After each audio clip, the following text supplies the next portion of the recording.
Right, guys, we are back with our new segment. Emily and Justin coming at you. Well, last year we came at you a couple times. I'm not sure how many times we did actually in total, but we're going to try and come at you every month moving forward in 2026. And one of the big changes we made is the way in which we're going to do this, because you were traveling all the way over to me and we were going to the studio. We're trying to get it recorded. Hopefully this format is one that you guys will really enjoy, and one that we can stick to. So, great to have you back, and thanks for committing to 12 of these. Although you haven't really, I've just told you you're committing to 12.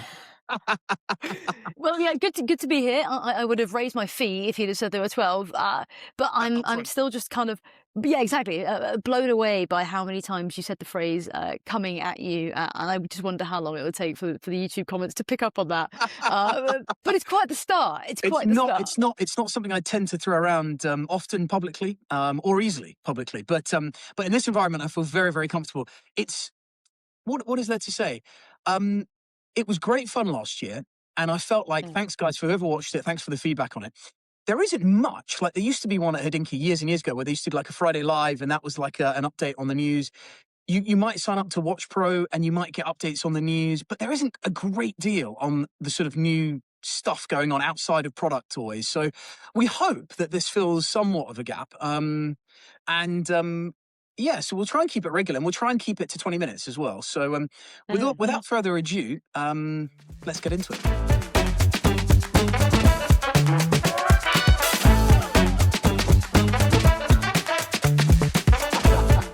Right, to start with, what have you got on the wrist? What are you wearing? Yeah, you know what? I sort of didn't think about the fact that you had asked me this, and then when it was mentioned, I realised I've never actually worn this, and I don't really wear it that much. And the story is, I recently got my Reverso back, and then sort of looked at my collection, and it's really put me through a bit of an existential crisis, because I have core watches that I talk about online, and then I have a bunch of other things that maybe live in the bank or I don't know, wherever they are. And I don't wear them. I don't love them. And one is do you remember the moon swatch phase, right? It's the all white moon swatch. I found it in a box, and I was like, no idea that you owned that. Absolutely no idea. Exactly. So I was like, I'm going to wear that today, and I don't know, see if there's joy in it, because I definitely bought it when it was just cool and fun. Yeah. And it has been fun. It has been fun. I don't have a verdict on it yet. The reason I got this was when you put the loom on it, it's got the little Snoopy in it. It was really cute. So that's what I'm wearing today. What about you, Mr. Hast? Where's it gone now? It's it's over there. One second. Nothing on the wrist. A naked wrist. No. There is something on the wrist, but just talking of loom, and I'm keen to know whether the watch does bring you joy. So maybe next month you can tell us whether it has brought you joy or not.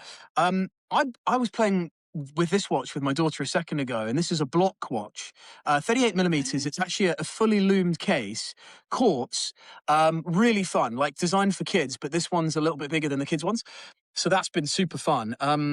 And I'm sort of just like prepping for summer in some ways, but I'm actually wearing a watch that I know you're a fan of. And in fact, I think you might have been the first person to see it once I snagged it last year. Not the nicest light from the computer there. So this is a Saltarello, 1990 Saltarello Jump Hour from Vacheron. And I'm trying this year to spend more time with watches on the wrist in consistent periods of time, because I found that it's actually the only way to fully enjoy them is to spend a week, 2 weeks, 3 weeks with the same watch, experiencing those details, feeling the wearability, and just enjoying it for what it is. So this is actually not what I've been wearing the last couple of weeks, but the reason I'm wearing it now is because I'm about to come to a new segment, my piece of news segment. And you're right. Before we started recording, you said it was a bit quiet news-wise. It is a bit quiet news-wise. But there is one piece of news I would like to kick off with, which is linked to my decision to wear this, which is that Vacheron has announced a partnership with Philips Auction House. And we never pre-game, by the way. So, guys, anything that we say here, I don't know what you're coming at me with them. So, this news is interesting. So you might remember the Concorso des Eleganza. I hope that's correct in its pronunciation. Perfect. Any Italians out there, please do let me know for the Le Concorso des Eleganza. You're used to it with cars, and normally it's done at Hampton Court, it's done at Lake Como, and it's effectively it is. It's a judging thing. So you put your vintage car into the assessment, into the category. You see if you won best in show or whatever it may be.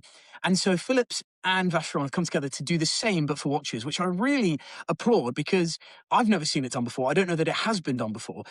There are going to be, wait for it, I've got Mm. it up here. There's going to be a prize for each category. Existing owners of Vacheron watches and pocket watches can register up until the 30th of April this year, their watch or their pocket watch. The jury is going to then vote on it. There are going to be 7 categories, and the winner is going to be announced in November 2026, later this year. And there's going to be a bunch of people who are involved in the jury, some from the brand, some not from the brand, some experts, Mr. Goldberger, Mr. Helmut Krott, who did that book on the dial that I know you've got there. Yeah. So it's sort of meant to be objective in that fashion as well. But it's really interesting. And so I whipped this out and I thought, you know what, with the Saltarello prototype that sold earlier last year now Yeah. at Philips, I thought, well, this would be my contribution to that lineup. That they may not have another Salty, so I think that's super cool. Are you It's going to do fun. it? Are you going to Ah, submit? depends what the prizes are. Depends what the prizes are. We don't know what the prizes are. As far as I can see, I don't know what the prizes are. So we'll Do wait we and know see. what the categories are? Oh yes, we do. Yes, we do. That said, I have not done enough brief on it. There's one category interesting for the Chronometra Royale, which is a watch from the past that was high precision, time only. Actually, do we know that yeah, 7 categories. And do Okay, you here have we go. you so you have like the Chiming sorry, go on. watches, sorry. Chiming watches, chronographs, astronomical complications, including calendar watches, multiple complications, chronometer royale, and métier d'art and design. Those are the categories. Okay. So, chronometer royale, interesting one. That the article here does question why it's got its own category ahead of the year to come. Now, I've not signed any NDAs yet about what Vacheron are up to, but chronometer royale could be an interesting watch to consider ahead of the year. That's not, by the way, one of our gossip finishes. We Well, what it go does on. do, though, is highlight. You talked about it being objective. It's probably a good question mark over how objective it could be if it's a pre-game for them. But let's give the benefit of the doubt that actually the categories are not designed for their commercial year of 2026. You That's never fair. know. That's a fair point. I mean, that is a fair point. Why would a singular reference have a category? And we need to see the full lineup of the jury to sort of get a sense Right. of the actual, you know. But then again, it's difficult in the industry. It's difficult. We've got GPHG, which we know is fraught Hmm. with challenge when it comes to voting for anything in categories. So let's see. It's going to be tough, but no doubt it'll be elegant. No doubt it'll be beautiful. There'll be It some will be wonderful well watches coming up. produced. It'll be well Will you be produced. on the jury? Is that the real secret here? I'm hoping that I get the call up next year. I can confirm that I did not get the call up for this year, but I'm hoping that Okay. maybe next year I might. So it could be used strategically in that fashion for me. That's You why I'm could be the mentioning it. MC. And see, I don't know how it's being presented. I mean, it doesn't look like there's a physical location as such. It looks more like it's going to be done online, and the voting is going to then be produced probably Oh, via the Philips website, because I can't imagine it lives okay. on Vacheron's site. But you've got then the submissions, which might be available on their websites. You can see the submissions, and it's interesting because Philips years ago did do a wonderful exhibition on Langer in London, and that was not done for any other reason but to support the collector community. It wasn't done in partnership with Langer. So there is, you know, Oh, I that's cool. admire the sense of trying something new. Um, I do but like that it's that there is the collecting community is a big part of it. Ultimately, that there is an element of you have to own it, and that is a very rarefied group. But you can mm, still, I hope, by the way it sounds, be involved. If it's an online thing, there could mm, still be like Eurovision. The public decides. probably so. Except not great for us in The only Eurovision, but thing I should whatever. say, the only thing I should say that I thought was interesting was that the format allows for watches produced from 1755, so the founding of the company, to Damn. 1999. Oh, So that's interesting. So you've 99's got the lots of different cutoff. areas. Yeah, 1999. So you're not looking at vintage. You're not looking at modern. You're looking at absolutely up to neo vintage and no further. So this would just This make is the cut. cool. This Just is make the really cut. cool. It is also really cool because it cuts out any commercial or current commercial stuff, right? There you go. That's really That's cool. right. At least you're That's in the right. running. That's right, and I'm just checking to make sure it's keeping time, and it is. It absolutely is. And so that's my piece of news for January 2026. What have you got there? What have you got? So look, that's some big news. I was really thinking about this, and I was thinking, okay, there's news that is, industry worthy, which we'll talk Mm, about, or there's news that is personal. It's not personal about me, but stuff that made me think. And there's mm. only been one, I guess, new watch that's come out in the past few weeks. It's not particularly groundbreaking, but I thought it was interesting in terms of the direction, which is the new Speedmaster. Have you seen it with the ceramic? Bezel, sort of dubbed as the competitor to well, it's not really a competitor, but a similar one to the Daytona, right? Can I be I think it was absolutely honest with you? Hodinkee. Can I be honest You've with you? not I'm gonna seen be it? straight up. I've seen it. I've said this to a few friends this week that if you offered me a Yeah, million quid to tell you what's going on with that watch that is even remotely different to any other Speedmaster we've ever seen, or remotely even interesting yeah. to me, I'm telling you now, I could not tell you for love nor money. I couldn't tell you anything that's new about that watch that I find intriguing. So there we go. I'm shots fired. I appreciate that. But that's this. I can always rely on you, sir, to keep the pot well and truly stirred. Look, but I think that is the news, though, right? Mm, Is it's January? It's a slow news month, and therefore new releases are everyone's reading them. The year is probably very saturated with releases, and it kind of gets, I don't know, boring after a while. But anyway, so the news is this, and this is my personal hot take. One part of it is I've been quite vocal about my confusion around Omega's brand strategy. I mm, love the brand. I have a love for it. I've never bought one because I find it quite confusing. mm, So the Speedmaster is the perfect example. There are, I can't remember the exact number, 100 variations on their website because that's the way it looks, including, dial, strap, whatever, mm, which I think is confusing unless you're a purist. So mm, I get a lot of purists coming back to me saying, well, this is what you're not understanding. But actually, I mm, think we probably have to step back a little bit and do what you just did, which is, right, cool, but not everyone is obsessed with everything. And it does. There was one part of me that thought it looks nice, right? I think it looks nice, but it just doesn't. I don't know. yeah. It didn't fill What's me new with about it? excitement. But What's the actually thing that legitimately was what's interesting about the right. aesthetic? So the new thing. The new thing is it's the first like non-limited edition Speedmaster that has a ceramic bezel, Mm, and it's non-limited, I guess, and it has a lacquered dial, which it might also be the only lacquered dial that's non-limited. So mm, that's kind of it. That's the angle. I haven't seen it in person, but the people I know that have seen it love it. But I will caveat that with they're all collectors of the Speedmaster, right? mm, They're all already into the Speedmaster. So mm, it's an interesting one for me. Like I think it's quite a shot to take, which is the first release of the year, an mm, iteration. I hold my judgment on it, but it's not helping me become clearer. But I've heard great things, so I would actually love to know.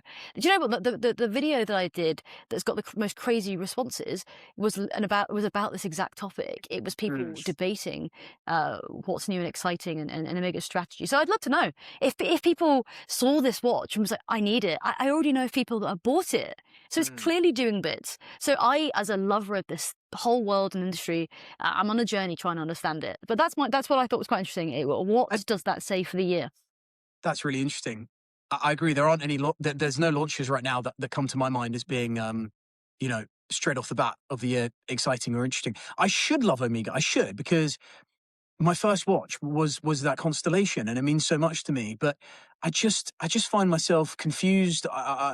And lacking emotion to the brand, lacking emotion in some way. Like Yeah, I also find the whole sort of I think one of the reasons we both love the industry so much is because we also love business and we love strategy. We love brand, whatever brand means. What is brand? That intangible thing that makes you excited, that you love, that you feel that you're associating with, that makes you feel good, that you can 100%. spend money on.